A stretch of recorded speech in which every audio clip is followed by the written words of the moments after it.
ಮಾಡೋ ಉದ್ದೇಶ ದೇವರಿಗಾಗಿರೋ ಎಲ್ಲ ದೃಷ್ಟಿ ತೆಗೆಯೋದು ಅಂತ. ಅಣ್ಣ ಒಂದು ಸೆಕೆಂಡ್ ವಿಡಿಯೋ ಸ್ವೈಪ್ ಮಾಡ್ತೀರಾ ನೋಡಿ, ಕೊನೆಯಲ್ಲಿ ಇದು ನಂಬಿಕೆನ ಇಲ್ವಾ ಮೂಢನಂಬಿಕೆನ ಅಂತ ಕಮೆಂಟ್ ಮಾಡಿ. ಕಾಮನ್ ಆಗಿ ಮಕ್ಕಳಿಗೆ ದೃಷ್ಟಿ ಆದಾಗ ಕಪ್ಪು ಚುಕ್ಕೆ ಇಡ್ತಾರೆ, ಹೊಸ ಬೈಕ್ ತಗೊಂಡಾಗ ನಿಂಬೆ ಹಣ್ಣು ಇಲ್ಲ ಒಣಮೆಣಸಿನ ಕೈ ಕಟ್ತಾರೆ, ಅದೇ ಮನೆ ಕಟ್ಟುವಾಗ ಬೂತ್ ಕುಂಬಳಕಾಯಿ ಅಥವಾ ಬೆದರುಗೊಂಬೆ ಕಟ್ತಾರೆ.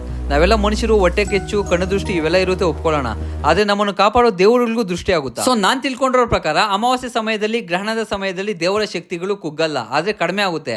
ಆ ಸಮಯದಲ್ಲಿ ಈ ಭೂತ ಪ್ರೇತ ಪಿಶಾಚಿಗಳು ಎಲ್ಲಿ ನಿಜವಾದ ದೇವಶಕ್ತಿ ಇರುತ್ತೋ ಆ ಒಂದು ದೇವಾಲಯಗಳಲ್ಲಿ ತಮ್ಮ ನಕಾರಾತ್ಮಕವಾದ ಶಕ್ತಿಯನ್ನು ಪ್ರಜ್ವಲಗೊಳಿಸಲು ಪ್ರಯತ್ನ ಪಡುತ್ತಂತೆ. ಆ ಸಮಯದಲ್ಲಿ ದೇವತೆಗಳಿಗೆ ಈ ರೀತಿ ದೃಷ್ಟಿ ಆಗುತ್ತೆ. ನಾನು ಒಂದು ಶಿವನ ದೇವಸ್ಥಾನದಲ್ಲಿ ಪ್ರತ್ಯಕ್ಷವಾಗಿ ಕಂಡಿದ್ದು ಏನಂದ್ರೆ, ಗರ್ಭಗುಡಿಯ ಮೂರ್ತಿಯನ್ನು ಆನೆಯ ಉಪಸ್ಥಿತಿಯ ಮೂಲಕ ದೇವಸ್ಥಾನ ಎಲ್ಲ ಪ್ರದಕ್ಷಿಣೆ ಮಾಡಿಸಿ ಬಿಳಿ ಪಂಚೆಯನ್ನು ಎಣ್ಣೆಯಲ್ಲಿ ನೆನೆಸಿ ಗರ್ಭಗುಡಿಯ ಅಭಿಮುಖವಾಗಿ ಅದನ್ನು ನೇತಾಕಿ ಬೆಂಕಿ ಇಡ್ತಾರೆ. ದೃಷ್ಟಿ ಆಗಿದ್ದ ಪಕ್ಷದಲ್ಲಿ ಬೆಂಕಿ ಜೋರಾಗಿ ಒತ್ತು ಹೊಡೆದು ಅದರ ಕಿಡಿಗಳು ಕೆಳಗಡೆ ಬಿದ್ದು ಮಣ್ಣಲ್ಲಿ ಮಣ್ಣಾಗುತ್ತೆ. ಸೊ ಈ ಒಂದು ಕಾರ್ಯದ ಬಗ್ಗೆ ನಿಮಗೆ ನಂಬಿಕೆ ಅನ್ಸುತ್ತಾ ಇಲ್ಲ ಮೂಢನಂಬಿಕೆ ಅನ್ಸುತ್ತಾ ಕಮೆಂಟ್ ಮೂಲಕ ತಿಳಿಸಿ. ಈ ತರ ಮತ್ತಷ್ಟು ಇಂಟ್ರೆಸ್ಟಿಂಗ್ ವಿಡಿಯೋಗಳಿಗೋಸ್ಕರ ಫಾಲೋ ಮಾಡಿದ್ರೆ ಮಾತ್ರ ಮರಿಬೇಡಿ. ಧನ್ಯವಾದ.